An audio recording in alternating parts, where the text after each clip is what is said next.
We are doing it. We're back for the crucial squared circle. Mark Franchise hanging out with you. We are doing this pre-Memorial Day. So as it is right now, we are a little bit more than a week away from IPW back on track. And that is exactly what we're trying to do. We're trying to get back on track over at IPW because, like I said, like we mentioned before, steam was building for sure. We had a lot of momentum on our side, and the pandemic really screwed this up. And that's basically where we're at right now. So we're getting ready for IPW back on track, happening at the M40 Speedway on Saturday. And joining us now, co-host of the Crucial Squared Circle, Davison Sarai. Wow, I didn't know. Get the party. What's up, audio gang? working? But just late as usual. You know, that's my life. we're in a place where we're getting ready for this event back on track, which is most likely going to add a couple of qualifiers for the IPW world title. And right now, the main speculation, I'm trying to think who is going to have a qualifying match, who may be entering this tournament. We kind of discussed this last week. Yeah, and I mean the obvious choices, like DTA is still at the top of the card, obviously. Yeah, so I could see an Adam Wick. I could see a Vendetta. I haven't seen Broner in a minute. You heard what's going on with Isaiah Broner? I have no idea what Isaiah's doing, but that's also another possibility as well. He's just a freaking powerhouse. Most of the stuff we've seen from him has been in tag competition. So yeah, he's probably somewhere flipping tires or swinging, doing something to get big and strong. So I don't know. Flipping cars. Flipping houses. No joke. Yeah, it'll be interesting because the card is still a mystery to us from what we know. Certain people are supposed to be there. We're basically waiting on the final card, which is apparently going to be finalized sometime this weekend. So I'm looking forward to that. We should have an update by the time the IPW Insider comes out on Thursday of next week. We'll have a good idea of what we can expect that Saturday. Yeah. And if I'm not mistaken, we know the first four for the tournament at this point. So we have Josh Raymond, who beat Jack Price a couple weeks ago. We have Xavier Walker now, who qualified at the last show. Is that correct? No, he put his on the line at the last show. He won his back at yep, that's right. And then we got Combat. That's right. Ren Jones, I believe, was qualified. Yep, Ren Jones made it. And we then have right. Yeah, who's our fourth? Derek Wolfe. Derek Wolfe beat LaDon Sanders, as he's now called. He was Dennis the Ref, and now all of a sudden he's the Colonel of Clapping Cheeks. I'm almost like a little embarrassed right now that I want you to know that I didn't forget that it was Derek Wolfe. I think it's more like, I don't know. I just get preoccupied. I got stars in my eyes. What can I say? Like, I mean, I get it. You know, do you though? It happens. I mean, I don't get it. I get it. I don't understand it, but I get it. You know, I get it. Anyway, moving on. Tell me what you get. What do you think's happening? Okay, that's fine. Well, I mean, I'm just saying, like, hey, don't give me. Hey, I get it. Like, Derek Wolfe is a successful guy, and he takes time out of his busy schedule to hang out at IPW and do things. Here's what I don't understand. Yeah. We're doing this podcast right now, and I see where you're sitting. You're in like a fancy radio station. Yeah, lavish. You're a success in radio. Yeah. So what the hell's your problem with people who are like, you're a success? I'm a success. I'm an award-winning commentator and the head of IPW's mental health committee. What's your problem? Derek Wolfe's success has never been in question as far as I'm concerned. It's just some, like I've mentioned before, controversy seems to follow him around, and it's, you got to take a look at it. I'm just saying, I just try to put it out there for everybody to take a look at the full picture there. I've never gone out and said, hey, Derek Wolfe, you're a cheater or you're a liar. A lot of the controversy has fallen on other people, but it does make you wonder. You just say to me that you've never said that Derek Wolfe is a liar or a cheater? Allegedly. You want to back up on that? We can roll the tape. We can roll the B-roll. See if it ever went down. No, it's fine. Obviously, I'm excited that Derek Wolfe is in the top. I don't have the money to be betting right now, nor do I know who the other 4 people will be in the tournaments. You know, it's hard. This is what's exciting about this. The 4 people we've got could very easily win. Each of them could win. And I'm having a hard time figuring out who the other 4 would be. Like, that's exciting. There are no predetermined outcomes or finishes with this. I really like that. Yeah, and I don't know where the bracket lands. I know with Josh Raymond, he is facing Xavier Walker, but we don't have confirmation as to where Derek Wolfe and Ren Jones land on that bracket. If they're going to face each other, similar to how the first 2 entrants are facing each other, or how they're going to pair it, that's up to IPW management, obviously. And like I said, by the time the IPW Insider comes out next week, on around the 27th of May, we should have a better idea of what the card's going to look like, what matches we can expect, because there's big things on the way. And, we got a big show tonight as well to kind of talk about that and to peer into the future of IPW. Absolutely. And there's no real fixed formula for when we get the Insider together. It's usually, we want to get it before the next show. Mm-hmm. We want to include all the moving parts so everybody knows what's going on. Yeah. I have an exciting announcement, franchise. Oh, what's that? This is coming from both my position as an award-winning commentator and the head of IPW's mental health committee. All this confusion about LaDon Sanders or Dennis the Ref or whatever the hell. I'll be meeting with LaDon next week to find out what's going on with this guy. Make sure he's safe to compete. Not, So we're gonna nail it down, and hopefully I'll be able to share that info in the next Insider. Nice, that'd be sweet. Yeah, that'd be huge too, because that was a major surprise. Because we've known Dennis the Ref for over a year now. Slowly antagonized and kind of pushed to the breaking point, it would seem. But in that year of being gone, it was almost like, we didn't see him at Trial by Combat. I feel maybe he was booked somewhere else or he was doing something. And then all of a sudden he comes out and he is like a completely different person, completely different attitude, totally different mindset. So it does make you wonder. Yeah. Super, super cool out. It just, it makes you wonder what the heck is going on. Well, I remember saying in commentary, like my, part of my job is to talk and part of my job is to have concern for the well-being of our athletes. The simplest solution is that he's having a mental health crisis or a head injury. Like, I have my concerns. Luckily, we have people like you who are in the position to help, And that's all I want to do is help people. That's my whole thing. Right. Exactly. Well, big show ahead of us today. It's going to be fun. Biggest news, as of today, it's currently 10 o'clock at night on May 20th, and just like some crappy wrestling news, and I don't know if there's something in the air. It's the 10th anniversary of Macho Man Randy Savage passing away. Obviously, we just lost New Jack, and that's just awful. And then Osprey now with a neck injury, and it's just like the last person you want to see injured right now. Osprey? Yeah. Yeah.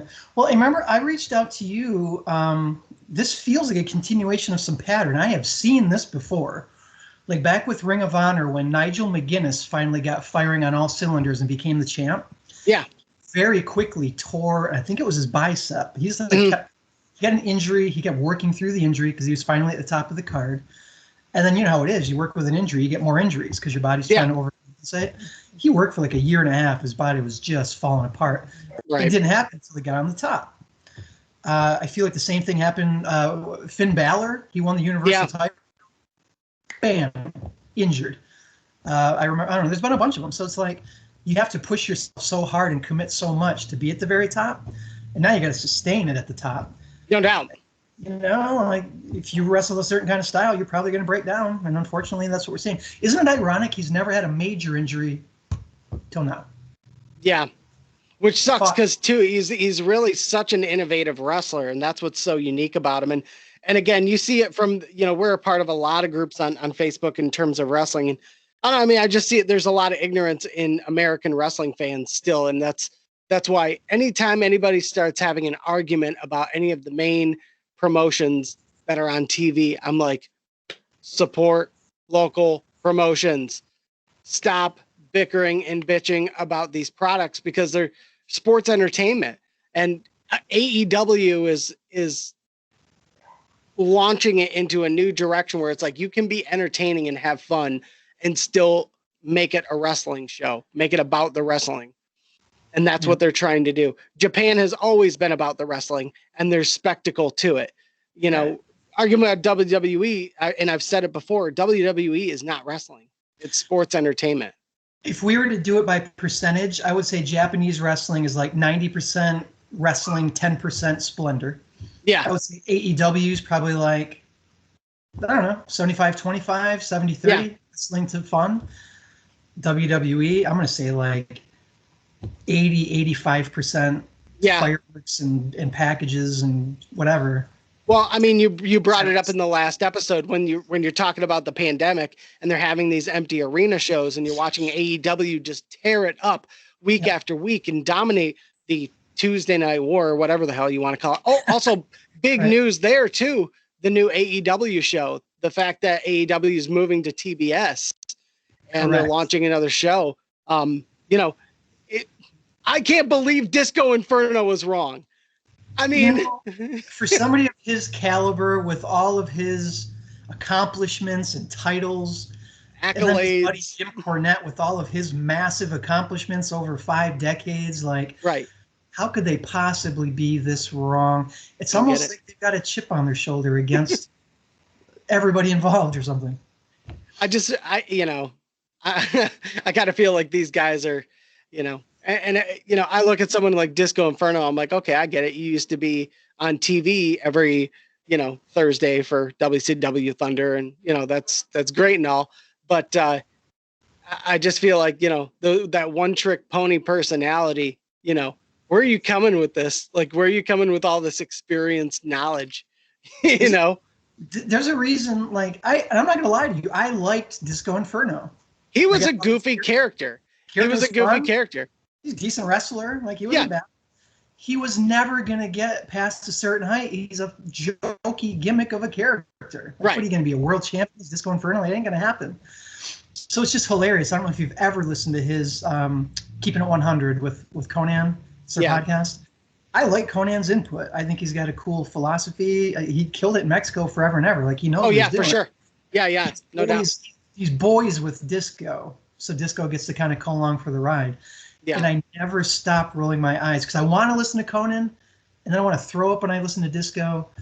And it's just like, he's only there because of the friend. Anyway, it's just annoying to me that he's going to critique all of wrestling based on what? Based on what? You know what I mean? Like, that just kills me.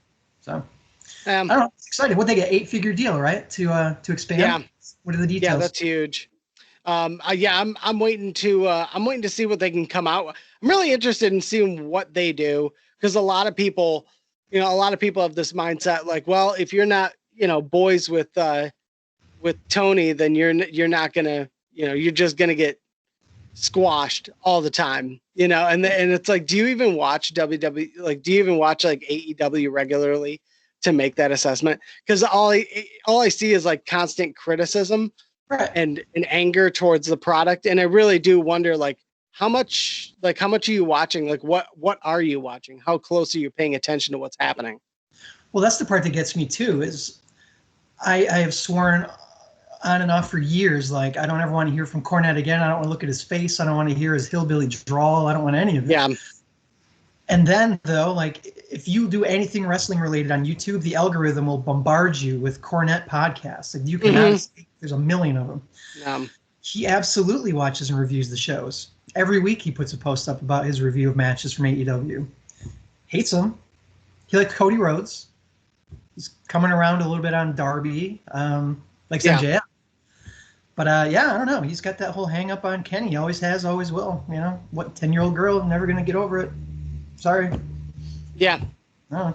Sorry. Yeah. Sorry about your luck. Like, everybody loves him. And personally, you know, he's always going to have the bigger draw, I think, in Japan. And I think the thing that again, American wrestling fans don't understand is they don't watch Japanese wrestling. They look at wrestling, and I'm obviously speaking of this in broad terms because there are a lot of people who keep an eye on what's going on in Japan. But the marks of the world, the mark wrestling fans who only stick with what they can watch on TV and won't go out of their way to watch. They won't go out of their way to support a local promotion.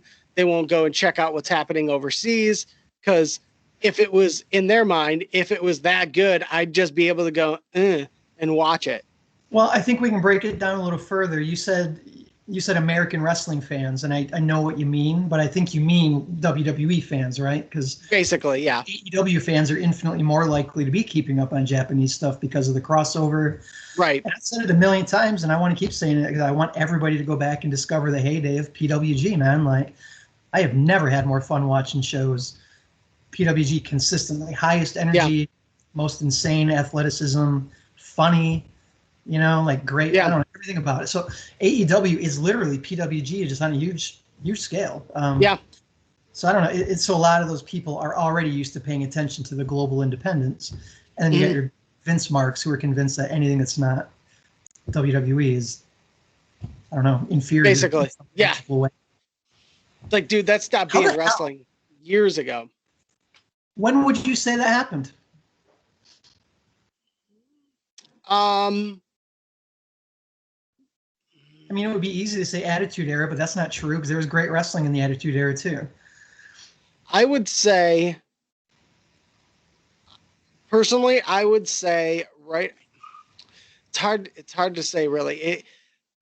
I would almost even pinpoint it down to when Monday Night Raw launched. If I had to pick a point from where it began, like the focus of the show was, okay, sports entertainment, heavy entertainment. Don't get me wrong, I liked the early Monday Night Raw in the Manhattan Center. I thought that small venue was super cool. I like how they would start a show and it would just be like that start of the show where Michaels and Mr. Perfect get the trash out of each other. And then Michael smashes his foot through the Fink's car windshield and it's just chaos. And then it just goes right into the intro. There's no talking. It did have that kind of raw feeling to it, but you started getting the sense of, these cartoon characters and, it got real gimmicky. It got real gimmicky around the time Raw came out because they had to be this wacky, crazy show. Right. Instead of just running pay-per-views and live shows and right.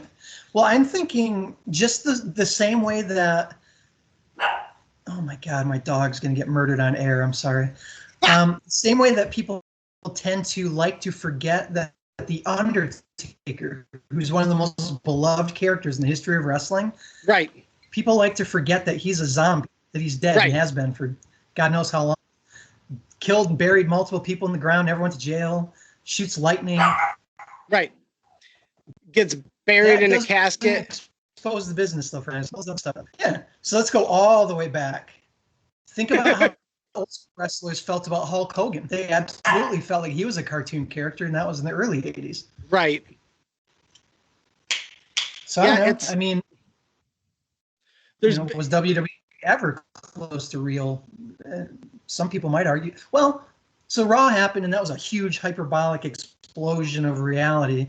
What about what was the next era called? Ruthless Aggression.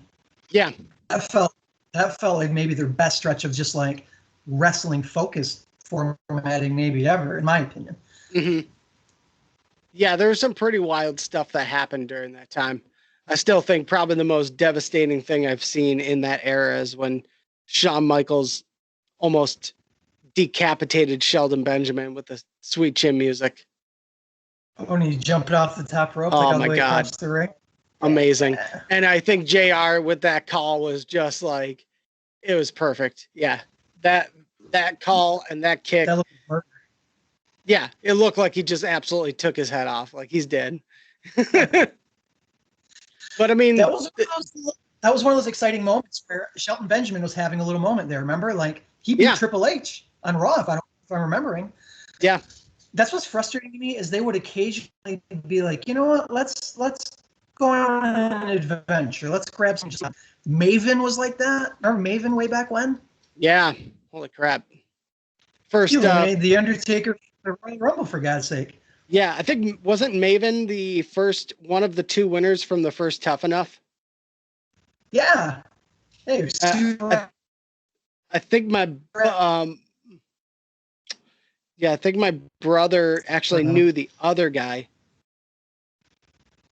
Can't remember his name. I don't remember who the other guy was. Blonde hair, shaggy blonde hair, got kendoed in the face by Tommy Dreamer. So that was about the height of his career. Got caned over the face. Yeah, right. No joke. Got caned in the face. Like, sweet, thanks for showing up. Nice job on the show. Since we're on that, another one. Do you remember the guy that used to be a second for The Miz when he was the world champion? Do you remember what his name was? Super handsome, really ripped. They wound up doing like a Batista Triple H angle where he finally got fed up with The Miz and beat the shit out of him. Was it John Morrison? No. Alex Riley. Oh, okay. Gotcha. That sound right? God, I can't remember. The gossip mill was that Cena felt intimidated or threatened by him because they had the same body style. Right. He had like more natural intensity though than Cena did, and then he disappeared. And that's where a lot of stories are coming out about Cena having a shovel and all that jazz. I was gonna say, in the documentary we watched, was he the dude who was supposed to be the 4th member of Evolution, and then Batista ended up taking over, or Randy Orton, I think. I know, I can't remember. There was a documentary we watched a while back at your place that was, it was about Evolution and that whole thing. But yeah, that guy kind of fell off hard. So, but anyway, we're way out in the woods. But anyway, yeah. So as far as Japanese wrestling goes and people paying attention, I have a hard time believing many WWE fans would do so. Yeah, and I think I think Paul Heyman at the same time too. Paul Heyman gave a really good eulogy for New Jack recently. I don't know if you watched that. I did. I was sad. I was very, very sad when I got that news. It was so weird. I watched that Dark Side like the night before. I was just like, what the trash? That's insane. You know what was wild? Like, if there's been a single episode or even 2 where I haven't talked about New Jack, I would be shocked. He's just been one of my favorite people, characters, whatever, like his angles, his matches, like just such a weirdo and larger than life and total kayfabe. You never know what's going on. Like, I knew I was a fan. Yeah. Then I heard he had died. And then I knew, like, I fucking love New Jack, man. Yeah. Like I said it, I didn't realize I meant it until he was dead. And he just seems like one of those guys that can't die. Well, and that's a thing too. Like, even watching that Dark Side, especially watching that Dark Side too, you're filled with this, and no doubt he won our award for scariest wrestler of all time. Sorry, but regardless, the one thing that I've seen a lot, especially from some independent workers, is that, whatever you want to say about him, how hardcore and everything he was, at the end of the day, he was a professional wrestler, and he was and highlight on the professional. He was very, very much about being a professional in the industry. And if you were a professional to him, he looked out for you. Yeah, you get you get your ass stomped if you're wrestling him, obviously, because he's not gonna, chicken shit anything. But regardless, he's not gonna throw you off a scaffold and try to kill you, or, I mean, not if you haven't already crushed his skull with your 400-pound ass. There was always a reason that he went off, and the reasons weren't always parallel to the intensity with which he responded. Right. But I mean, he had a clear code of ethics. Don't fuck with me. I'm the vet. Let me call the show. Don't disrespect me. You know what I mean? Like, we talk about the people he stabbed, but there's a lot more people he never stabbed than the ones he did. Yeah, I'm not saying that because, mass transit came in and was disrespectful that he deserved to almost die in a ring, or that he, the dude who got scared doing a move, deserved to almost die. But I am saying you knew who you were getting involved with, and you better be aware of what's happening. And if you don't know who you're involved with, and you're not aware of what's happening, you should have never agreed to wrestle New Jack, because that's just not the way he does business. You know that I do not like victim blaming. Like, it's a huge issue in society at large. Yeah. Which comes up, by the way, if we talk about the Macho Man documentary, that kind of comes up in there a little bit as far as regarding Gorgeous George. I'm with you. We're both working on getting more into wrestling, not just commentating, but wrestling. Yeah. If somebody said, want to wrestle New Jack, I would say no. Absolutely not. I love the guy, but no. I don't want to run the risk of saying something wrong or doing something wrong. I'm not taking that match. Yeah. Like, you know who he is. You know, so like, no, I don't think the kid deserved to get murdered, but he is New Jack, and everybody who's in wrestling knows what not to do. Yeah. You know what I mean? Like Rhyme said, I will go up there and do this thing on live TV with you. And then up there on live TV, he's going to change his mind. Like, yeah. Again, New Jack's pretty extreme. Well, he should have been decided to be. He should have been, he should have been smart enough and say, let's go up there first. Let's go check it out up there. And he should have known, he would have known that moment, like, yeah, I can do this. Or, no, no, we're not going to do that. I can't do that.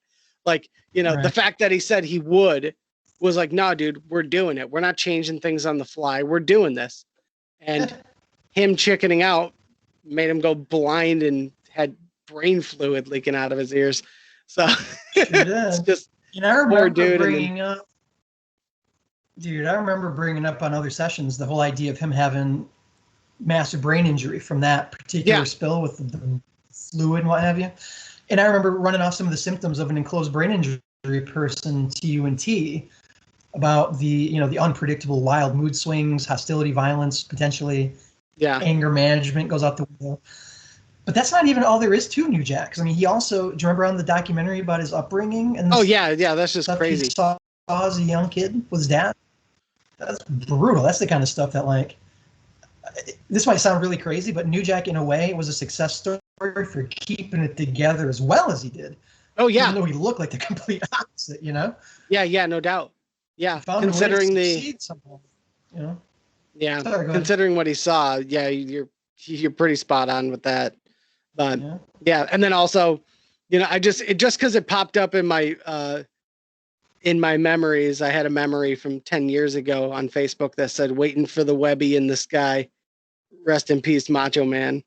And I was like, "Oh my God, it's been 10 years since he died." And then they just had the A&E biography, and I told you I was hearing some whispers about there was some like controversy surrounding it. I didn't know what it was. I just heard that certain people apparently didn't like the way it was made, or that there was discrepancies with some of the things that were brought up, and it turned out to be the Gorgeous George stuff. And if well, I didn't even hear necessarily. Sorry, go ahead. Sorry. No, I'm just saying, like, if there's one thing that we could tell, especially from the Dark Side episode, was that it's like when it came to him and Elizabeth, there was obviously some protection issues and there was some trust issues, whether it was for her or other people, but there was also some paranoia. There was clearly a toxic relationship going on there. And for another woman to come forward and say, hey, it wasn't just like that with Liz, it was like that with me too. I think there's been a little bit too much of the whoa, you need to prove it nonsense. And it's well, that's ingrained in our culture. Thank you very much, American legal system, and how we decided to. It's not as if people aren't already looking for a reason to look past complaints about their favorite people or favorite stuff. People always want to deny it anyway. But then when you throw in the fact that it's a woman saying, I was a victim, in this country, we know how to just ignore all of that anyway. So I never heard anything negative commentary about the Macho Man doc. You're the one who brought it to my attention, and some other people mentioned it as well. So I watched it with a keen eye, looking for problems. I didn't see any real problems. A lot of people after the fact said they felt like it drug him through the mud, that it was unfair. A lot of them just said they felt like, and this would be like old wrestlers and stuff, felt like Gorgeous George was just trying to squeeze money out of that relationship. Like, What does that have to tell me? Like, there's no money left, you know? Yeah. And then, though, I went and read Lanny Poffman's comments about his brother. And I want to touch on this piece. He immediately dismissed her, of course. She's just trying to squeeze money out of this. She's trying to be relevant. And anyway, I don't believe her stories because I don't believe that that's the kind of person Macho Man would be. I don't believe it. I don't want to believe it. That was his whole thing. Well, and this documentary made Macho look worse than Chris Benoit. Yeah, which is nonsense. That's a dumbass comment to make, personally. It's coming from a guy named the Genius. That ain't too smart, you know. Let's just take him off the witness stand and put him over here as unreliable at that point. But it goes back to that, like, yeah. So I mean, they were comparing it to Booker T and they're comparing it to Stone Cold, if I remember correctly, and they were saying this one makes Macho Man look worse. I'm like, but what if he behaved worse?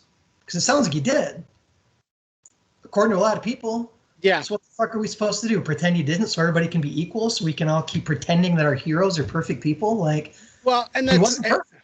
And that's the thing. We were talking about this on a episode from way back too.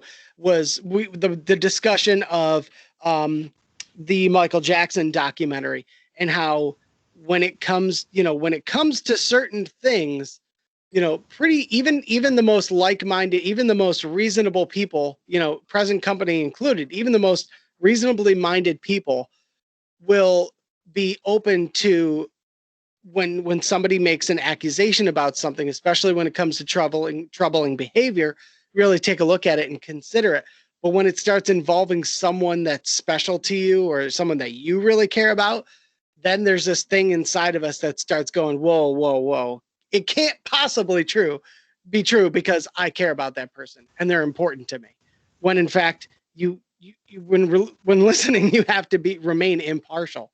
And sometimes that's just hard to do because of your preconceived feelings for somebody or something. See, that's the issue, and that's why it's going to probably be impossible to ever fix, because it's just part of the human condition. How can a person actually be impartial when all human beings are imbued with internal bias? Like, right.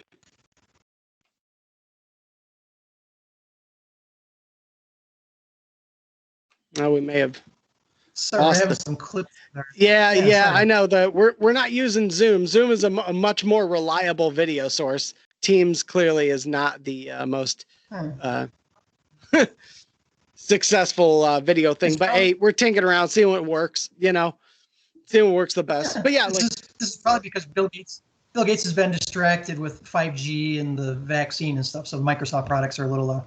No doubt. No, it was interesting, and I know it's a little off topic too. I watched an episode of Last Night with John Oliver, and I don't know if it was the newest episode. I think the one on the, I think the everything going on with the Israeli and Palestine, all that news. I think that was the newest one, but he did one recently called the Stand Your Ground, and he went through and he talked about the Stand Your Ground laws, and he showed a clip of this old white Texas dude who saw two people breaking into his neighbor's home. Now, he knew that there was a law that just changed in Texas where he was legally allowed to go over there and murder them. And he was on the phone with the dispatcher, and the dispatcher told him over a dozen times, do not go outside with your gun. And he basically told this guy, as it was going on further and further, he's getting more frustrated and angry. He's like, nah, I'm doing it. And he goes and he basically plugs two dudes in the back, shoots them, murders them.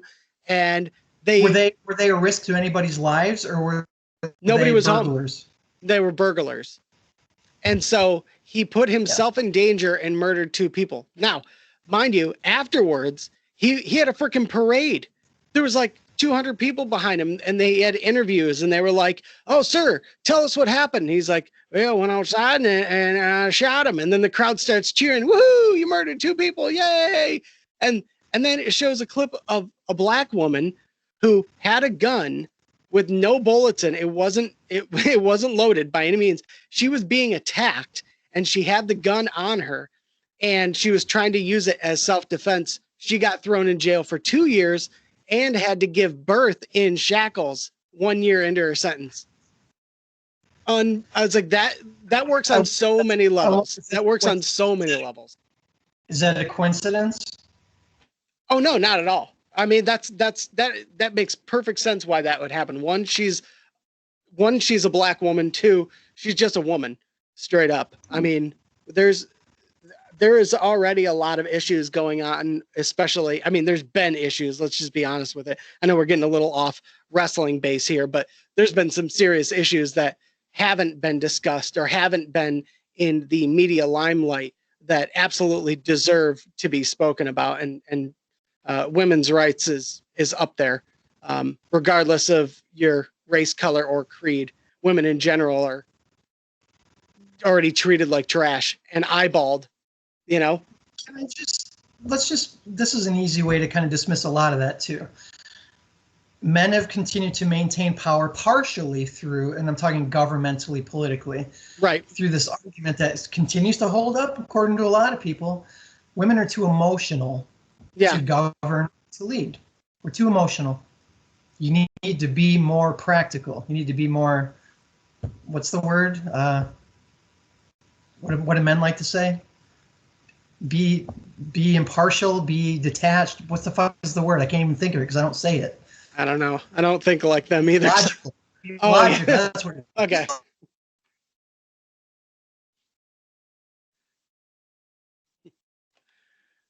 Yeah, that doesn't tend to work out so well all the time.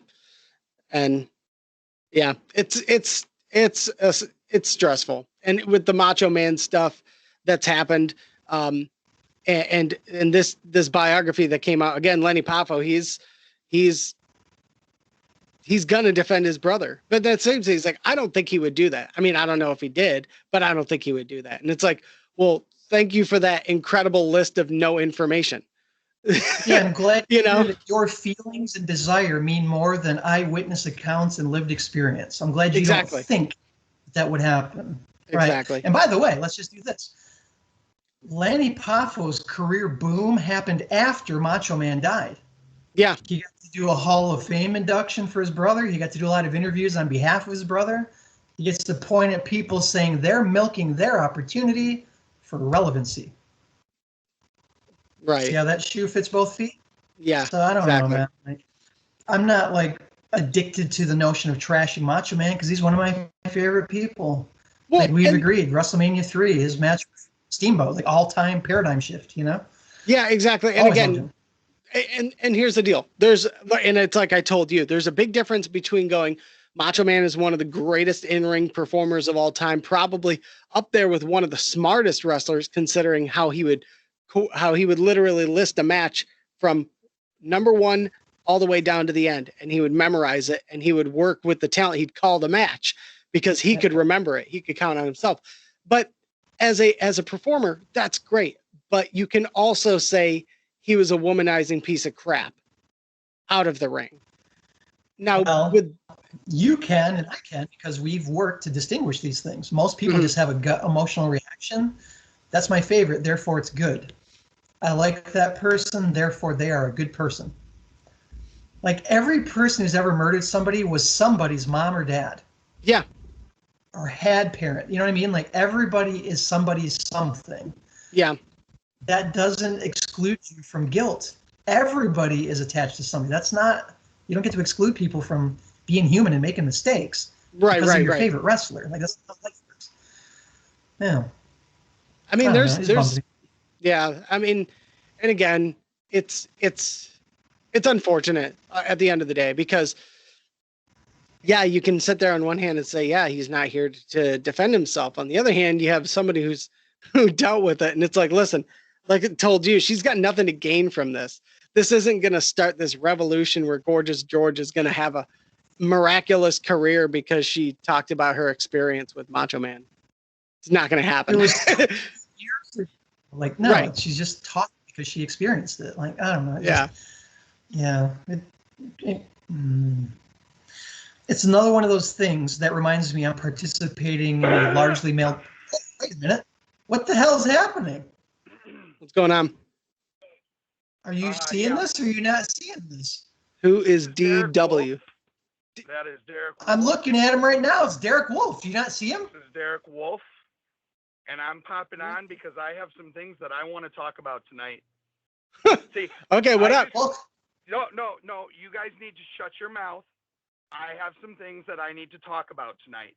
See, I just finished a very important business meeting with some of my investors, and I have one last little piece of business that I need to attend to before I head home for the night. And I thought, what better place to take care of it than right here on your podcast, Mark? And that's right. I'm calling you Mark. You're not franchise. You haven't earned the title franchise. You're not a franchise. Your name's Mark. So I need you to shut your mouth, Mark. Davison, you too. I have some stuff that I need to get off my chest tonight. Got it? Good. I'm listening. And that all, nope, shut up. It all pertains to the way that I am being treated by IPW and the way that I am being treated on your podcast. I am being disrespected by Independence Pro Wrestling, and I am being disrespected by the both of you. You want to know why? You continue to hype people like Jamal King. You continue to hype people like the Death Threat Army or Aaron O'Ryan, and how they're the faces of Independence Pro Wrestling, and how someone like Jamal King, the Mr. Chainsaw champion or whatever, is a big contender in this Grand Prix tournament. And it's absolutely disgusting. It's disrespectful. Let's go back to IPW Pandemonium, right? Jamal King, he was supposed to have a qualifying match with me. Did Jamal King win that match? No. Did Jamal King even have that match? No. He didn't even show up. And instead of disqualifying him from the tournament, instead of removing him from the tournament, they're going to give him another opportunity at another IPW show.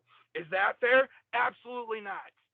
It's disgusting. And then you have people like Aaron O'Ryan and the Death Threat Army who are supposed to be the big face of Independence Pro Wrestling and Michigan wrestling in general, and they don't even show up to the shows. But let's continue to poster them all over the flyers. Let's put their faces front and center. Let's talk about them all night long on the podcast. It's disgusting. You know who shows up at every show? You know who does exactly what he says he's going to do? It's Derek Wolfe.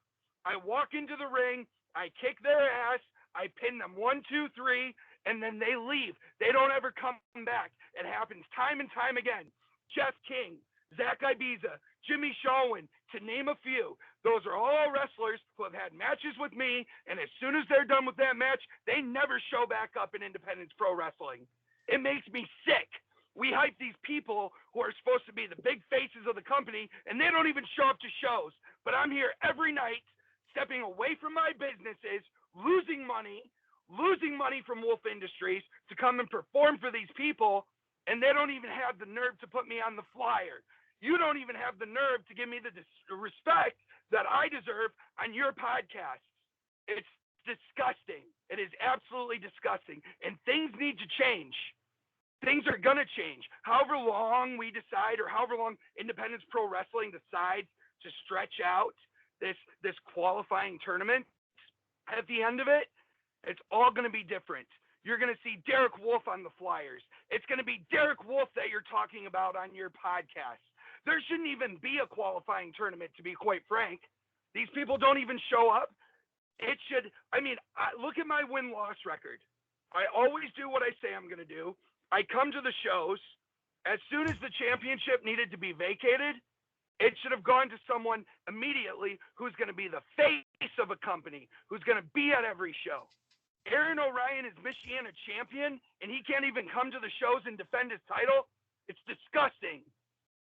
So at the end of all of this, I'll go through the formality of a tournament, give everybody the opportunity to have a shot at this title. But at the end of it, it's going to be me on the posters. It's going to be me that you're talking about on your podcast.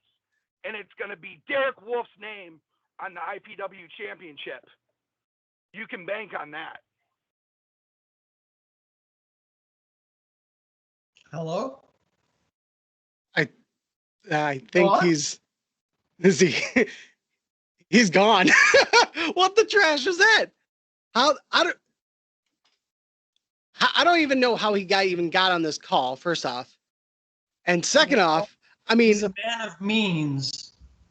I'm less concerned about how he got in here. This is a Microsoft free program. This isn't hard to hack into. He's got money. Yeah. Here's my issue right now with franchise, and we're going to work this out right the fuck now. All right. For months,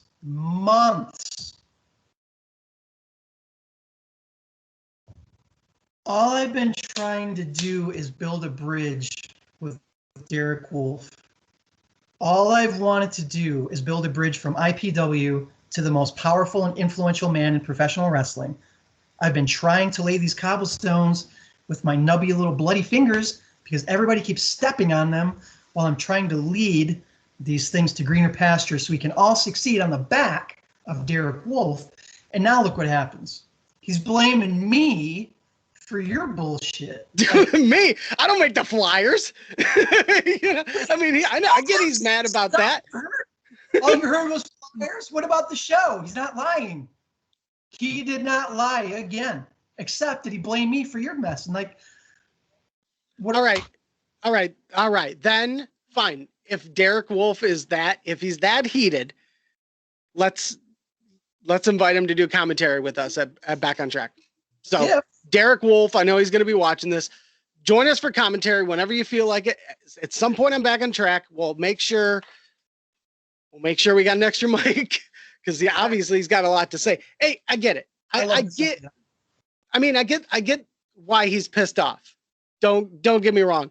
And to be completely honest, the dude, I mean, regardless of how I personally feel about how some of the wins have come, he's in the IPW tournament. He's got a shot to win the IPW title. I can see why he's starting to boil over a little bit. But I think it's just popping up in our feed like this is just out of nowhere. But he has an outlet. I am openly inviting him to do commentary with us at some point at the next event. So maybe if he's got some other grievances, maybe he'll come out with a little less steam because, oh my gosh, his eyes were glowing red at one point. It looked like, I mean, he's hot. Well, yeah, he's hot, and he's hot at you, and he's hot at management for not getting his back. Let's put it this way, man. Like, I know you've got a beef with him for whatever reason, and I suspect I probably know why. People tend to get inferiority complexes. It's part of life. It's fine. I don't blame you. He's superior. Most people are going to be inferior to Derek Wolfe.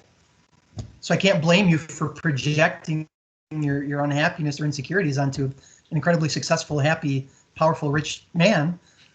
I'm just really sad that it's leaking over onto me because we're partners and you can't control your emotions to do your job correctly.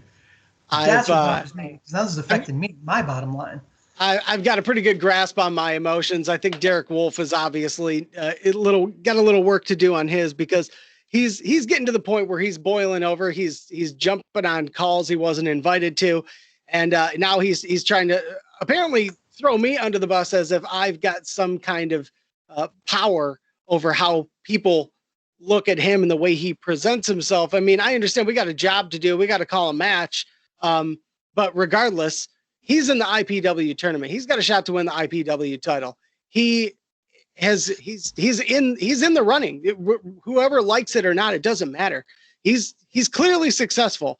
But one thing he doesn't know is what I'm all about. So coming here and trying to tell me who I am and what I'm all about, I got news for him. He's going to get to know me a little bit more and a little bit better as we continue to do these IPW shows, and that's cool. I look forward to getting to know him better too. It's going to be fun.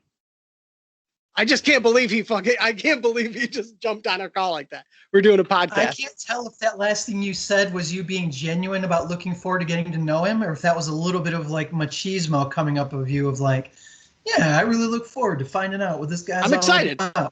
I'm excited because that's what you're saying. You better start making funeral plans, my friend. Hey. Let's just roll back a minute. I don't want you to skim past it. He said a lot of things on the phone.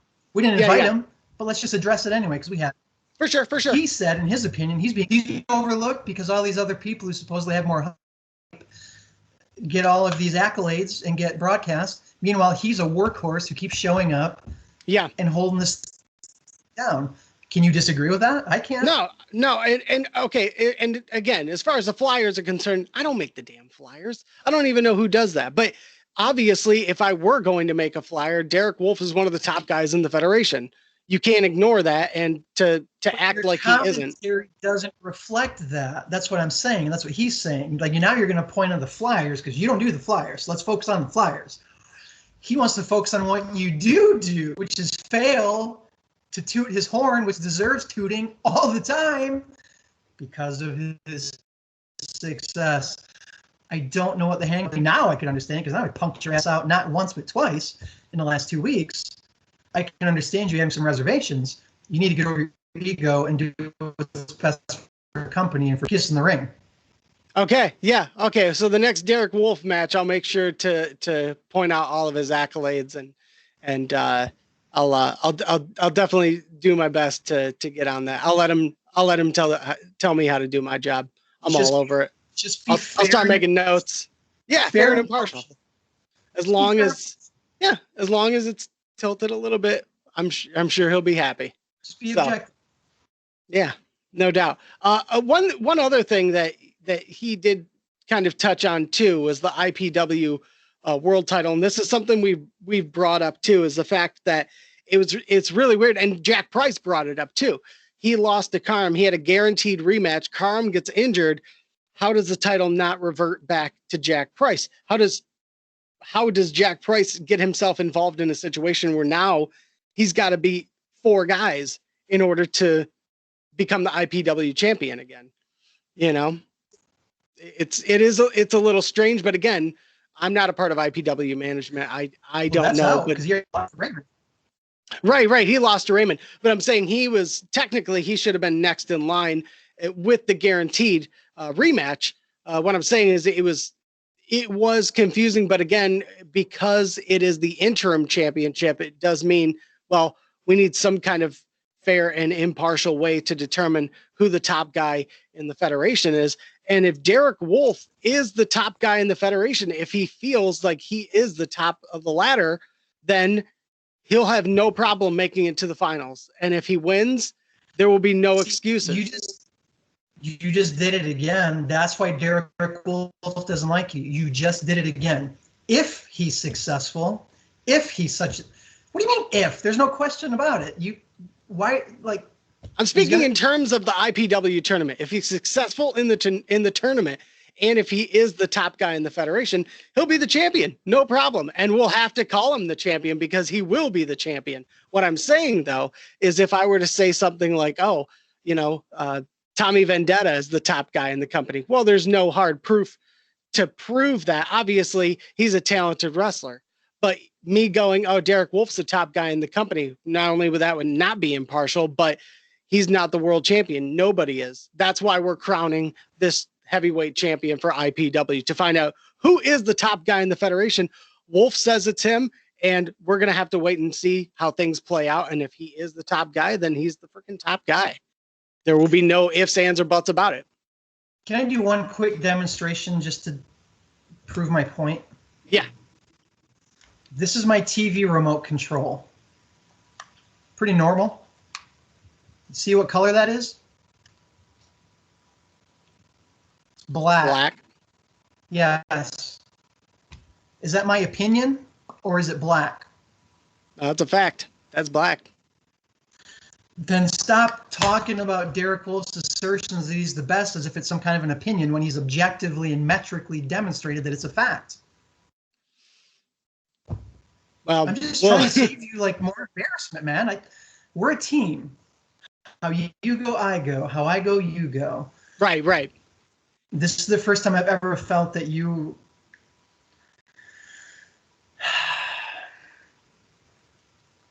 I can't believe I'm saying this, let alone on air. I feel the tiniest little bit let down. Well, again, that's why I opened it up for him to join us on commentary so that we could have a conversation. He came in here, he was ready to go. And he told both of us to shut the hell up because obviously he's pissed. Okay, so I'll give him a platform. That's our job, to call the matches. Come on, call the match with us. Let's have an actual conversation. Let's talk this through, and maybe we can come to some kind of understanding or reasoning within each other so that he knows where I'm coming from. I know where he's coming from. And because obviously he's got lots more things to do and to focus on than what my commentary is doing. If he slips up, he could lose the chance to be the IPW champion. And right now, that IPW title is number one in his mind. That's where his focus, all of his focus, should be right now. So maybe him coming on doing commentary with us will help focus a little bit more on what's really, really important right now. Maybe. Did you ever used to watch like BBC? You know, David Attenborough. Oh, he's one of my favorite documentarians. Actually, his brother was the old guy. Random ass fact. His brother was the older dude in Jurassic Park. Oh, no kidding. Yeah, that's kind of. He was the guy who ran the. Yeah, but anyway, yes, David Attenborough is awesome. Okay, and you know, part of his deal was trying to like not only educate people on these animals and nature, but also to make an experience. You know, like. Look at the grace of the gazelle. Look at the power of that tiger, right? Like contributing to it. What would happen if David Attenborough would look at a tiger or a lion and say, well, that's not very impressive. I think that lion cheated when it got that gazelle. People wouldn't watch it because that's not what they want to listen to. And that lion wouldn't feel very well represented. And I think that's what Derek Wolfe is trying to get you to hear. Well, is that you and I are we're kind of like the voices of IPW in a way. What we say does matter, and he's not happy with your misrepresentation of his value. Well, we'll have plenty to talk about when he joins us for commentary. I'm sure he'll accept that offer for sure. I'll be keeping an eye on his Facebook page because I genuinely hope so, and I will bring it to the microphone just in case. Yes, indeed. Well, we'll have that hooked up. Like I said, IPW Back on Track is coming. A little over a week. It's May 20th. Currently, it's May 29th, the M40 Speedway in Jones. Big card. There's going to be a lot of people there. Derek Wolfe is going to be in the house. Apparently, Jamal King is going to be in the house. Apparently, we're going to have two other matches to determine who's going to make it into the IPW tournament. And there's rumored to be a women's match. And ultimately, as we saw at IPW Pandemonium, Randy West won her match against Thunder Kitty, and there's a rumor that there's going to be another women's match at this event, which is going to determine who's going to fight Randy West for the women's title. Again, it's not been 100% confirmed yet. That's what I'm hearing within the IPW community, just some rumblings about the women's title.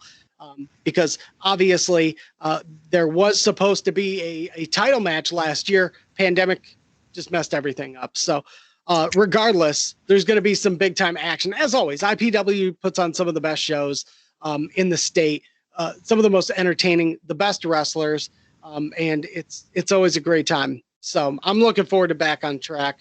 And me too. And you know, referring back to the last show, Pandemonium, Randy West looked super impressive in her match. So did Thunder Kitty, but Randy won the match. We didn't talk about it much during commentary, but I'm glad we're talking about her now. We knew that she was a graduate from the House of Truth. I didn't find out until a little bit after the fact. She's a freaking deathmatch legend, man. She's really well known for IWA Mid-South, I think, was her stomping grounds for a minute, if I remember correctly. Mm-hmm. Yeah, and she co-runs Flophouse, right? Correct. Yeah. Yeah. Yep, Indiana. Yep. Yeah. Schwartzy. Yeah. So I look forward to if that's the case, and if she's going to be competing with the winner of, I guess it's kind of theoretical until we get confirmation, but I'm sure it's going to happen. That we're Randy West in contention for the title, and like I said in commentary at Pandemonium, that sets up the eventual clash between whoever does win, and then a returning Heidi Katrina when travel opens back up. Because as far as I know, she's still stuck in Europe, right? Yeah. I think she's still overseas. So, but regardless, the federation's the promotion's going to open up. There's a lot of huge things in store.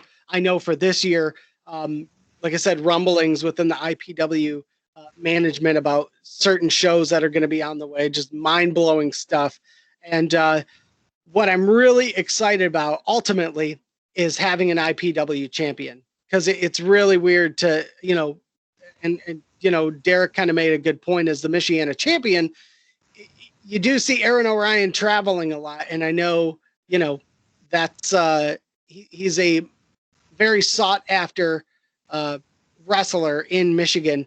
But yeah, not having that top title, the only top title we have right now in these events, kind of makes things feel a little weird. Like we should have some kind of leader here in the IPW, and we need that. We need an IPW champion, regardless of who it is.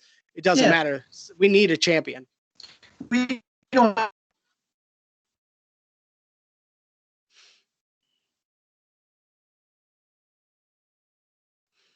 on not just wrestling as a whole, but on the television title of ECW, honestly kind of eclipsing the importance of the world title in ECW in a lot of people's opinions.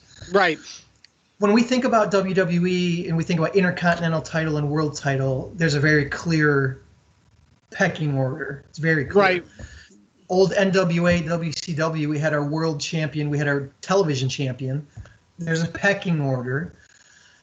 In my time in IPW, knowing of IPW, there's never been a clear delineation made between, is one of these titles more meaningful or bigger than the other, Michiana versus IPW World. Mm-hmm. And in a way, this is almost making me think like, what if Shane Douglas or whoever was holding the title at the time then would have dropped and the title was vacant? That would put all the focus on Rob Van Dam, and he kind of carried that company in a lot of our opinions. Mm-hmm. Could we not say that Aaron Ryan's kind of doing the same thing now because he's been holding it down for such a long time? Yeah. I mean, somebody wins his bout. Are they automatically higher than him somehow? You know what I mean? Yeah, I mean, I know he's been in it, and obviously the pandemic has a lot to do with this. So pandemic, like defending, he has been the defending Michiana champion for technically around 2 years, with the pandemic 3, but obviously there weren't any IPW shows for a year. So there was really no Michiana title to defend in IPW.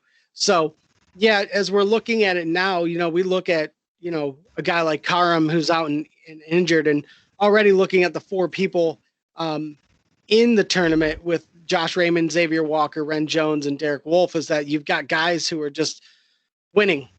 And that's what they've got in common right now. So if the other 4 are anything close to that, this tournament's going to be super hard to toss up. And regardless, we're going to have whoever makes it there at the end is the consummate champion. I mean, this is the best of the best that's going up in this tournament, that the best are going to make it. There's 8 different matches just to determine who makes it into the tournament. And then you got to roll through those dudes. It's going to be insane. Yeah, this is one of those situations Jim Ross used to refer to as all white meat. There's no flab. There's no extra nothing. This is like all business. If the following 4 participants are anywhere close to parallel with the 4 we've already got, we are in for one hell of a tournament. Absolutely. Yeah. So I'm hoping, like I said, that we get some kind of word here soon about what we can expect next week. Again, rumor that there is going to be 2 qualifying matches. Don't know who's going to be involved yet, but we'll have to wait and see. And we'll just take it from there. But back on track, regardless, I'm really excited for it, especially after Pandemonium. It was an excellent show. We saw the return of Ray Torres after, quite a few events he was missing. Yeah. Just looking bigger than ever. He's a big dude. He came out and kind of absolutely crushed homeboy Felix Morio. R.I.P. Felix. I don't know where to send the ashes. Look up some That was ugly. Well, that was ugly. Well, yeah, because right after Derek beat Ladon, he saw Ray Torres. Derek got the hell out of there. His job was done. And then Torres hits the ring and he scoops up Ladon like he's going to freaking just hand mandle him. But if it wasn't for...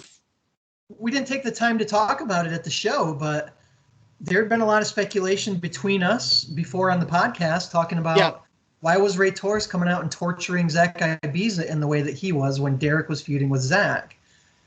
That would have possibly suggested a working relationship. Possibly.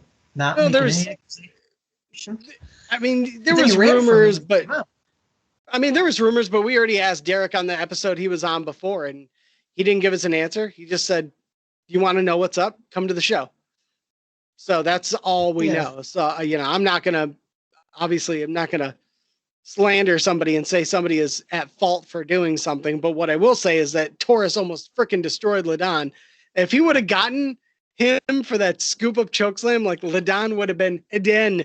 That would have been the end of his career without a doubt, because Ray Torres is just nasty. And it makes you wonder too, even though Ray Torres hasn't been around, does he have a shot to get in the IPW tournament too? So again, that's exactly what I was going to say. He looked awfully dominant. I think he belongs there. I mean, and again, you think about it too, because again, we're speculating 4 matches, which is potentially 8 people that have the chance to get into this tournament. Felix Morio, you know, say what you want about him, he's also got a great win-loss record.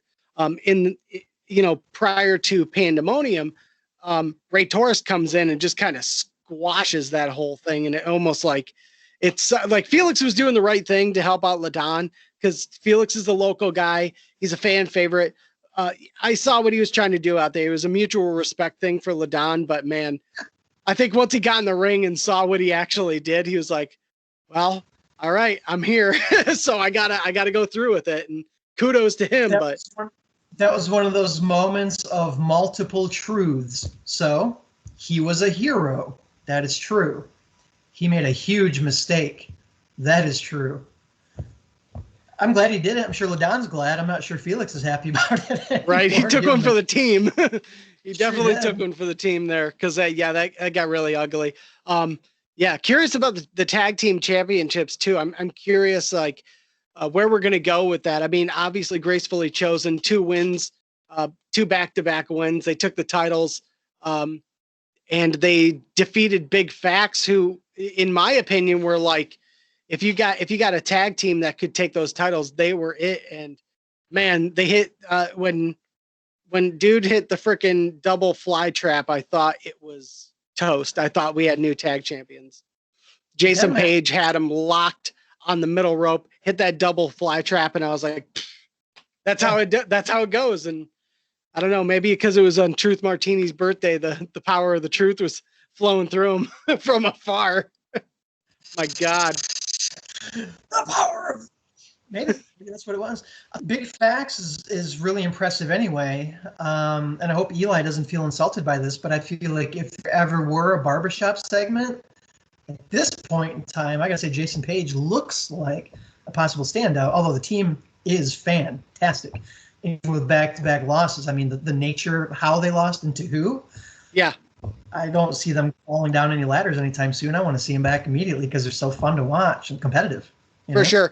They did seem to have some heat. I mean, they cut that promo, and they had a lot of heat with the Monroes. And I know the Monroes are looking to get back into IPW too, because they've got a score to settle with DTA, who is also on Gracefully Chosen's hit list as well, because there was some kind of rumblings about the Haseo is talking about Jack Price and about how he had spoken to him, and Jack Price kind of led him to the House of Truth. And now maybe Jack Price not acknowledging who he is and what he's all about, but let's just call it how we see it. Haseo's a tag champion and Jack Price doesn't have anything. Jack Price is the man, but I mean, he's a great wrestler, he's a great athlete, but whatever is going on there, we may even see some kind of, culmination of Gracefully Chosen going up against a couple of the DTA dudes, because they had the titles, Price and Vendetta. When I saw that promo by Gracefully Chosen and Haseo, they're both great. They're both fantastic athletes. They're both great wrestlers. They can both cut good promos. But in the promo I'm thinking of specifically that's included in the Insider leading up to Pandemonium. Yeah. Haseo looked into that camera and he called out DTA in a way that I have not seen anybody do it before. It was interesting. I was alone in my house, but it got real quiet. Yeah. Whoa, really? Well, there's no fear. There's no fear on their part. I love that. And then seeing them though compete. We had seen them when they won the belts from the Grey Wolves back in 2019. I think it was early. They looked fantastic. But then seeing them, it's been over a year. They've quite obviously been working out. They quite obviously been training, working further on their teamwork. They look unstoppable to me. Yeah. Yeah, opinion. absolutely. I've Well, gone, I'm feeling like- elsewhere in the state, and I've seen them wrestle, and it's going to be tough. Yeah, so you got to imagine if anybody's going to be coming after them, Monroe's and DTA are on their radar because they called them right out. So it was almost like an invitation for them to come on with it. They already signed the contract to do the match against Big Facts. So regardless, they were going to be wrestling Big Facts. But now that they have those titles, even more reason for the Monroes or DTA to come out and be like, "What's up? You called us out. What are we going to do?" So, like I said, it's interesting. Like we've got a lot of titles that are two titles that are just up in the air right now, and it's really going to choose where IPW's future lays, what direction we go in. But regardless, either way, it's going up. Shows are getting more exciting. Obviously, things are getting a little heated around here. So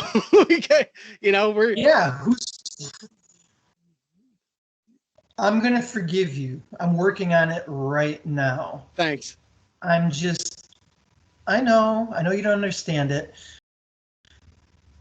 I don't know who, let's just imagine you were the president of somebody's fan club and all you did was send well wishes and cross your fingers for their success and lose sleep so that they could just have a good life. All you want is them to succeed. And then they go to the bedroom one night and say, "Your brother said I'm a jerk, so you're a jerk."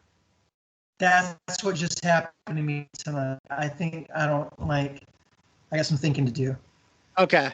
Well, he called you a jerk. He called me guilty, and I don't like that. I don't like that one bit. Okay. Well, we'll see what he's got to say at Back on Track. We invited him. I'm sure he'll show up. He's obviously got a lot on his mind and a lot to say. He may even have the night off from wrestling. Who knows? He may even have a match. We'll see. We'll see what happens. Like I said, we don't have a matchup yet, but come next week, as soon as the insider drops, we'll have all the info on the show. You'll have the sneak peek at the lineup, some of the bigger matches that are going to be taking place, who's going to be there, and what's going to be happening. So just keep an eye on that as we get ready for IPW Back on Track. So, yeah, well, regardless, absolutely.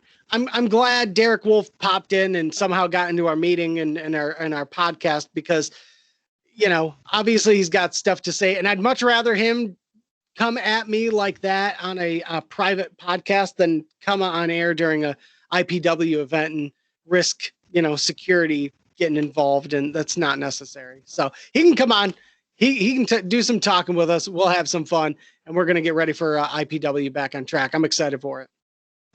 Yeah, 100%.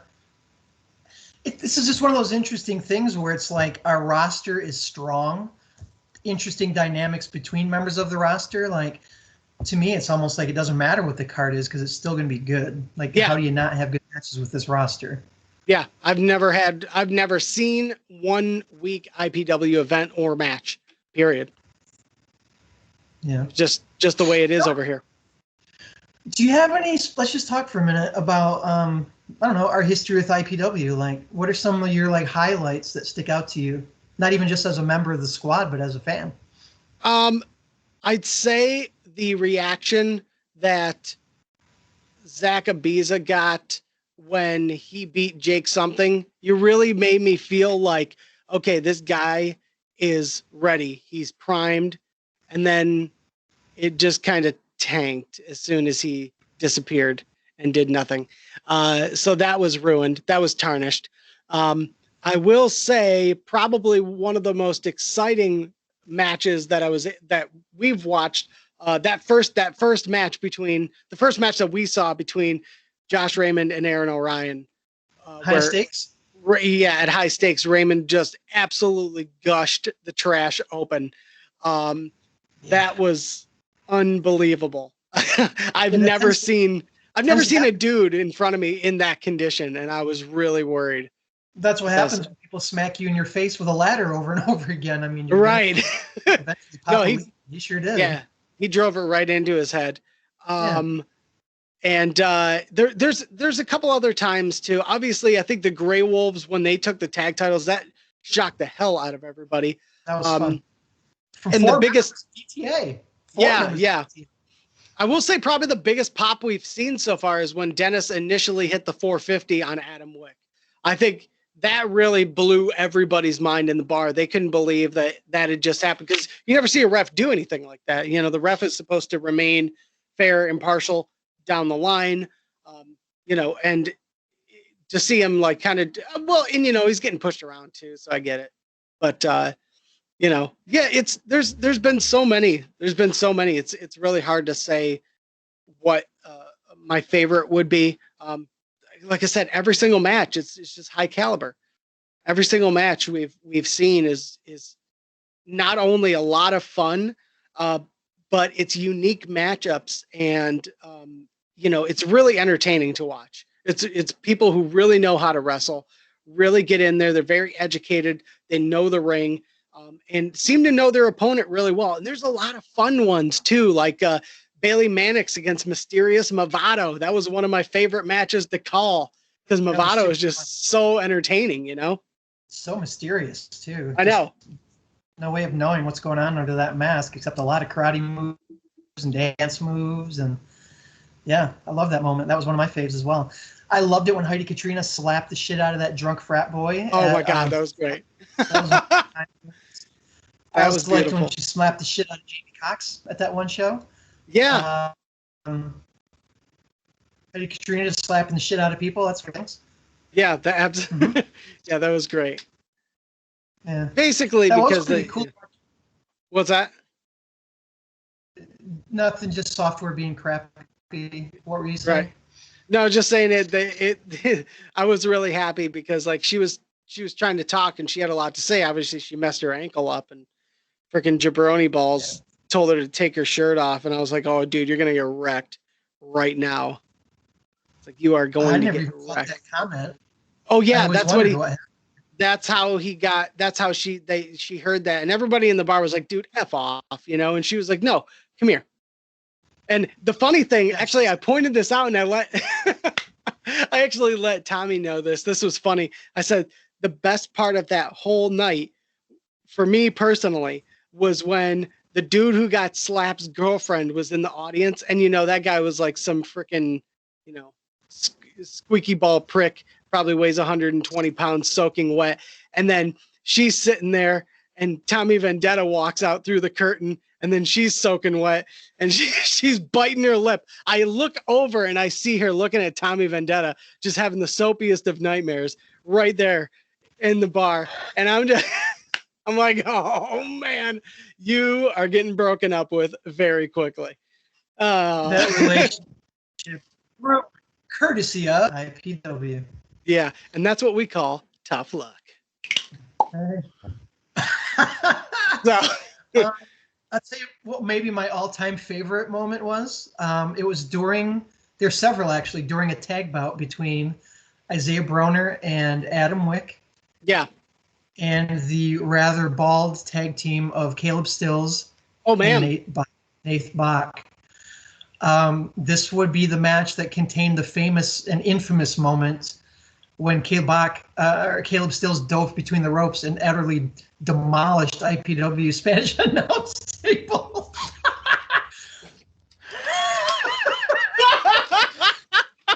Oh my God, I forgot we had one of those. Later in the match, Bach got his ass kicked for like 20 straight minutes because he just kept forgetting to tag. Watching him get his ass kicked for 20 minutes for not tagging was like one of my favorite moments as a commentator ever.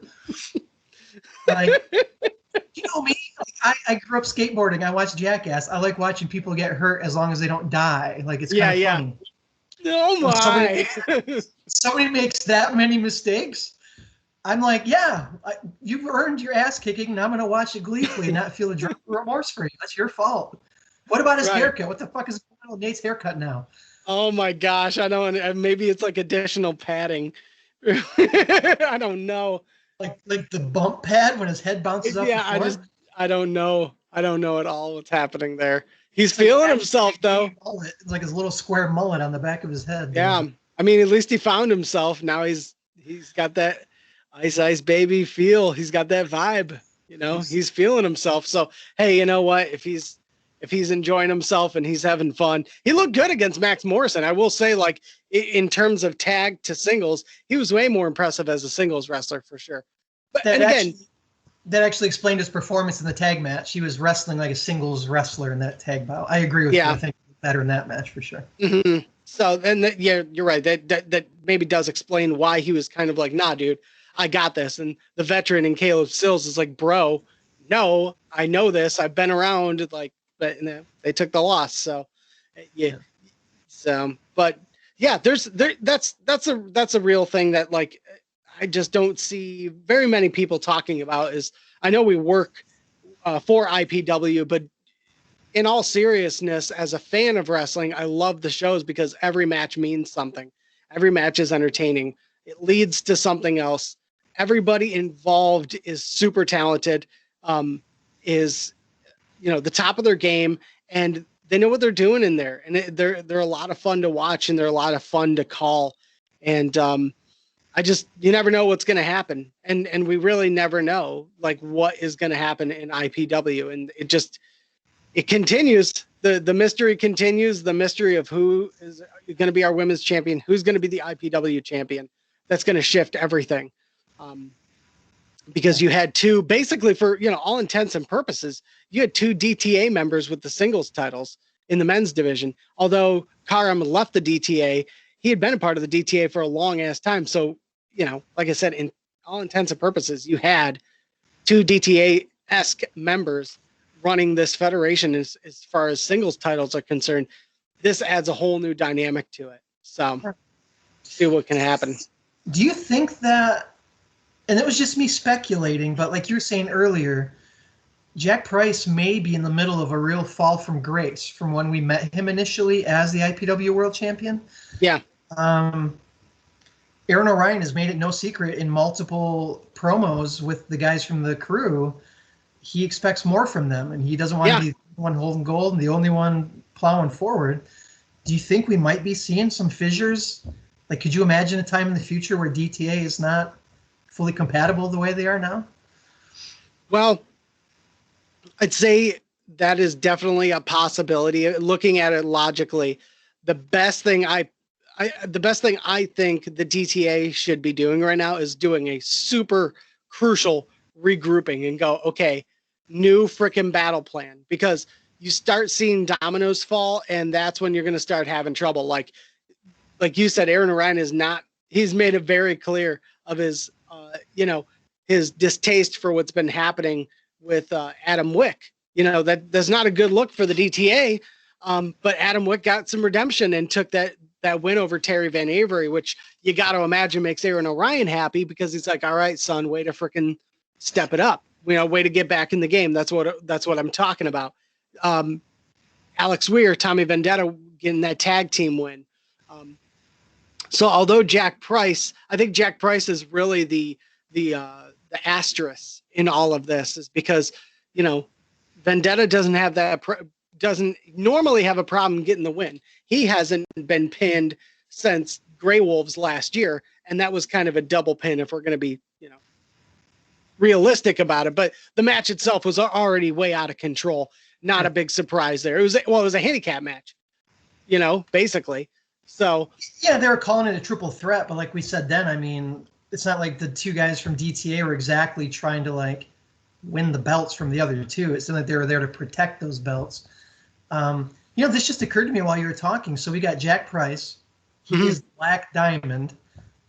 There aren't really too many negative things to say about Jack Price or his career or his accomplishments or his abilities. But think about what you just said. We got Orion, who hasn't lost because he's still got his belt. We got Vendetta, who almost never loses. We got him and Weaponized Weir beating Big Facts, which is a huge win. Yeah. On paper, that makes Jack Price the weak link right now. Mm-hmm. Isn't that a trip? Jack Price, the weak link of anything? Wow. And again, you also have to think of it like this too. So you've got Jack Price, who,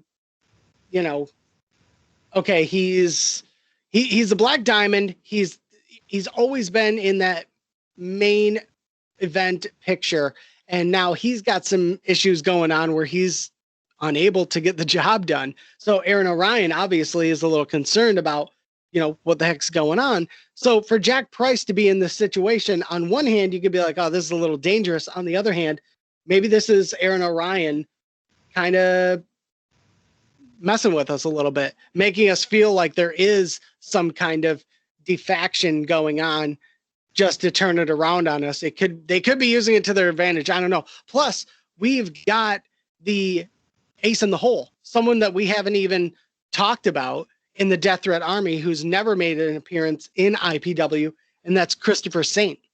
He's a member of the Death Threat Army. Yeah, why have we not had him in IPW? Is he an East Side of the State guy, or where's he from? Yeah, from what I've seen, he does Mr. Chainsaw quite often. I'm not sure where he's located, and Mr. Chainsaw is actually north of us in Kalkaska, because we're in Kalamazoo. But never seen Christopher Saint, and he is a member of the Death Threat Army. So I'm curious if he randomly shows up to IPW, that really could just again stack things against everybody. But again, Death Threat Army are definitely in control of things in IPW. Aaron O'Ryan said it since the beginning. It's owned and controlled by the Death Threat Army. If there's any kind of breakup or any kind of problem that comes between them, that's going to be bad, because some of the other people in the promotion are going to start recognizing that, and they're going to start putting their foot down, and they're going to start taking that spot. And I think a lot of people have been waiting to smell a little bit of blood in the water from DTA. Mm-hmm. And bet that the first drop that hits the water, about 20 piranhas would just jump in there. Oh yeah, dismantle that situation and change the whole landscape of IPW. Yeah, I mean, let's just look at it like this: what happened when Karam left the Death Threat Army? We were witness to that. It was huge. Karam leaving the Death Threat Army was not, that didn't happen anywhere else. That happened in IPW. Whooped all the asses. And then what did he do later on that night? Took the title from Jack Price. So if you see anybody else leaving IPW, history shows that's not good news. Right. And that's the other interesting part about it. So we were talking about Jack Price's losing streak right now, but think about who he's lost to. Karam, who's just a beast and was the world champion who did not lose. Yeah. And then Josh Raymond, who, hello. And it's almost the same thing as Big Facts losing their matches. They made a lost. Yeah. Look who they lost to. Right. Aaron O'Ryan was able to hold together, but that defection from Karam may have psyched out the DTA, because what ended up happening was, let's look at it from the moment we got in. Karam leaves DTA, right? What happens later on that day? Vendetta and Price lose their tag titles to the Grey Wolves. What happens at Valor? Karam beats Jack Price for the world title. What happens at Trial by Combat? Price doesn't even get in the tournament for the title. So it's like, again, Aaron O'Ryan, like I said, he could be using this as a way to trick us to play the mind games, but DTA really isn't all about mind games. They're about playing the numbers games. And Aaron O'Ryan seems like a very no BS type of person. So I have a feeling that he's probably pretty freaking serious about making sure that DTA holds it together. Otherwise, there could be some big problems. Well, I'm quite certain of that. And we know that there is military background for many members of DTA. Yeah. And I don't know if you have read The Art of War, but one of the most important lines from that book talks about appear strong when you are weak and appear to be weak when you are strong to catch your opponents off balance. Mm-hmm. That might be exactly what happens. And I think bringing in some new blood, finding ways to come at it from new angles and be unexpected again, might be exactly what they need. Yeah. Yeah. So it'll be interesting. Like I said, this has been a good conversation, and I'm hoping to, figure some more things out as we get back on track, literally and figuratively, on IPW, so that we can, start the revolution that was happening last year and continue it this year, because we're not going anywhere but up as far as I see it. So 100% agree. Excited cool. To be the ride. Absolutely. All right. Good episode tonight. Thanks for everybody. If you watched this, if you joined us, including Derek Wolfe, thanks for somehow hopping on our podcast. But hey, look forward to talking to him at Back on Track. and seeing what happens next week. I'm sorry, Mr. Wolfe. I don't know if you're. I'm sorry. She's sorry. We'll talk to you guys I'm next sorry. week. She's sorry. We'll talk to you guys next week.